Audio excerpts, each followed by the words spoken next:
একদিকে তীব্র গরমে অতিষ্ঠ জনজীবন, অন্যদিকে ভয়াবহ বন্যায় প্রাণহানি। এল নিনোর প্রভাবে ২০২৪ সালে বৈশ্বিক জলবায়ু এমনই এক পরিস্থিতির মধ্য দিয়ে গিয়েছে।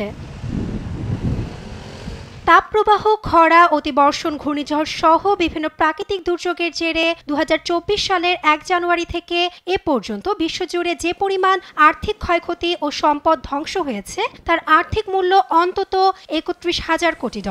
সুইজারল্যান্ড ভিত্তিক আন্তর্জাতিক বীমা ও পুনর্বিমা সংস্থা সুইস রে এক বিবৃতিতে এ তথ্য জানিয়েছে।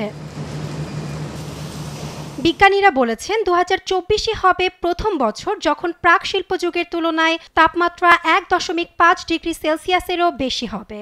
প্রাক শিল্পযুগে যখন মানুষ শিল্প খাতে জীবাশ্ম জ্বালানি পোড়াতে শুরু করে তারপর থেকে বদলে যেতে থাকে জলবায়ু।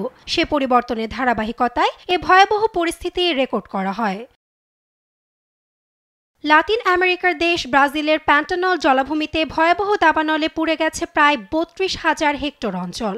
এল নিনোর কারণে বৃষ্টিপাত ও নিম্ন নদীর স্তর এই এলাকাটিকে আগুনের জন্য আরও সংবেদনশীল করে তুলেছিল।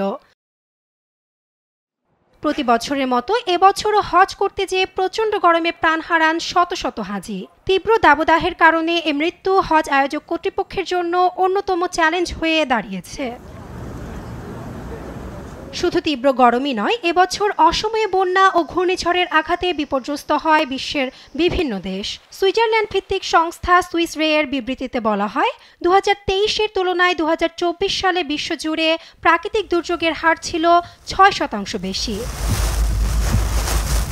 এবছর ২৭ মে পাপুয়া নিউগিনিতে ভয়াবহ বৃষ্টিপাতের ফলে সৃষ্ট ভূমিধসে ২,০০০-এর বেশি মানুষ মাটির নিচে চাপা পড়ে। এতে প্রাণ হারান প্রায় ৭০০। ভারতের অন্যতম গুরুত্বপূর্ণ পর্যটন কেন্দ্র কেরালায় ৩০ জুলাই অতিবৃষ্টির কারণে পাহাড়ি ভূমিধসে অন্তত ২৮৩ জন প্রাণ হারান। এতে বেশ কয়েকদিন বন্ধ থাকে এ পর্যটন কেন্দ্র। যুক্তরাষ্ট্রে হারিকেন হেলেনের তাণ্ডবে ৬ অঙ্গরাজ্য জুড়ে অন্তত ২০০ প্রাণহানি ঘটে। এই ঘূর্ণিঝড় ফ্লোরিডা ও জর্জিয়া অঙ্গরাজ্যে ব্যাপক তাণ্ডব চালায়। অক্টোবরের শেষের দিকে একই সাথে বন্যায় ভেসেছে ব্রাজিল ও স্পেন। এতে স্পেনের ভ্যালেন্সিয়া অঞ্চলে সবচেয়ে বেশি ক্ষয়ক্ষতি হয়। বিদ্যুৎ বিচ্ছিন্ন হয়ে পড়ে বহু মানুষ, যেটি ৫ দশকের মধ্যে ইউরোপের সবচেয়ে বড় ভয়াবহ প্রাকৃতিক দুর্যোগ। মে মাসে বাংলাদেশ ও ভারত উপকূলে আঘাত হানে ঘূর্ণিঝড় রিমাল। এতে টানা ৪৮ ঘণ্টা পানির নিচে তলিয়েছিল সুন্দরবন। ফলে প্রথমবারের মতো এ বনাঞ্চলের প্রাণ প্রকৃতি ও জীববৈচিত্র্যে এক অস্বাভাবিক পরিস্থিতির সৃষ্টি হয়।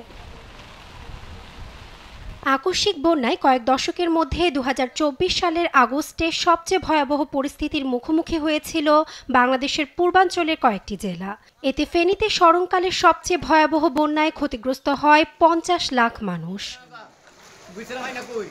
সারা বছর আবহাওয়ার এ ভয়াবহ পরিস্থিতির মধ্যে নভেম্বরে জলবায়ু প্রভাব মোকাবেলায় আজারবাইজানের বাকুতে জাতিসংঘ জলবায়ু শীর্ষ সম্মেলন COP29 অনুষ্ঠিত হয়। ২ সপ্তাহের দর কষাকষির পর শেষ পর্যন্ত জলবায়ু পরিবর্তন মোকাবেলা ও অভিযোজন ব্যয় বাবদ উচ্চ কার্বন নির্গমনকারী উন্নত দেশগুলো বার্ষিক $৩০,০০০ কোটি ব্যয়ের আশ্বাস দেয়। তবে বিশ্ব নেতাদের এ সম্মেলন আসছে বছরের জলবায়ু পরিস্থিতিকে কতটা স্বাভাবিক রাখতে পারবে তা সময়ই বলে দিবে। নাসরিন আক্তার, নিউজ ডেস্ক, দেশ টিভি।